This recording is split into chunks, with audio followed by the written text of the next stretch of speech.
একদিনের ছুটিতে ঘুরে আসুন ডাহাপাড়া জগৎবন্ধু আশ্রম। এখানকার ভোগের স্বাদ মুখে লেগে থাকবে। মুর্শিদাবাদ জেলাতে যেমন আছে অনেক ইতিহাসের নিদর্শন, ঠিক তেমনই আছে বিভিন্ন মন্দির, যেমন কিরিটেশ্বরী, ডাহাপাড়া ধাম। মুর্শিদাবাদ জেলার প্রাচীন জগৎবন্ধু আশ্রমে পর্যটকরা একদিন ঘুরে আসতেই পারেন।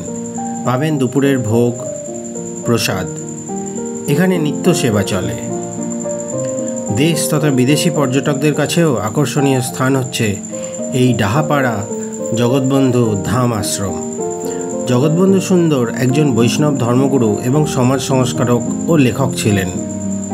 নিম্নবর্ণের হিন্দুদের প্রতি বিশেষ সহানুভূতি প্রকাশের কারণে তাকে জগৎবন্ধু বলে ডাকা হতো। এই নামেই তিনি বিশেষ পরিচিতি লাভ করেন। এছাড়াও বৈষ্ণব ধর্মীয় সঙ্গীত বা কীর্তন রচনা ও পরিবেশনের জন্যও তিনি বিশেষভাবে পরিচিত ছিলেন। তার পিতার নাম ছিল দীননাথ চক্রবর্তী, মাতার নাম বামা সুন্দরী দেবী। 2000 থেকে 2003 সালে নবকলেবরে এই মন্দির নির্মাণ করা হয়েছিল। এই মন্দিরের গায়ে বৈষ্ণব তীর্থ খোলকর্তালের বিভিন্ন মন্ত্র খোদাই করা আছে। 1871 সালের 28 এপ্রিল মুর্শিদাবাদ জেলার ডাহাপাড়াতে দীননাথ চক্রবর্তীর ঘরে জন্মগ্রহণ করেন বৈষ্ণব গুরু তথা লেখক প্রভু জগৎবন্ধু। তবে তার পৈতৃক নিবাস ছিল বাংলাদেশের ফরিদপুর গ্রামে।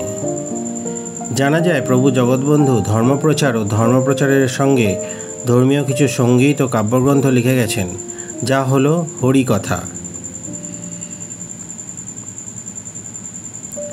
প্রভুর শেষ জীবন কেটেছে কৈশোরলীলা ব্রাহ্মণকান্দায়। 1903 সালের জুলাই মাসের 1919 সালের ফেব্রুয়ারি মাস পর্যন্ত, অর্থাৎ 1903 থেকে 1919 সাল পর্যন্ত তিনি আলো বাতাসের মাটির ঘরে তপস্যায় নিয়োজিত ছিলেন, যে খবরটি দেশে বিদেশে ছড়িয়ে পড়ে। 1921 সালের 17 সেপ্টেম্বর তিনি শেষ নিঃশ্বাস ত্যাগ করেন। বর্তমানে এই মন্দির ঘিরে তৈরি হয়েছে পর্যটন ক্ষেত্র। মন্দিরের পাশাপাশি আপনারা দেখতে পাবেন সুসজ্জিত ফুলের বাগান। দৈনন্দিন দুপুরে কুপন সংগ্রহ করলে অন্নপ্রসাদও পেতে পারেন।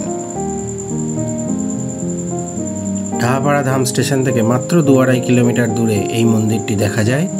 খুবই সুন্দর। আপনারা মুর্শিদাবাদ ভ্রমণ করলে এই মন্দিরে অবশ্যই আসবেন। আজকে এই পর্যন্তই। পরবর্তীকালে দেখা হবে মুর্শিদাবাদেরই শেষ এবং সবথেকে বড় হাজারদুয়ারির ভিডিও নিয়ে। ধন্যবাদ।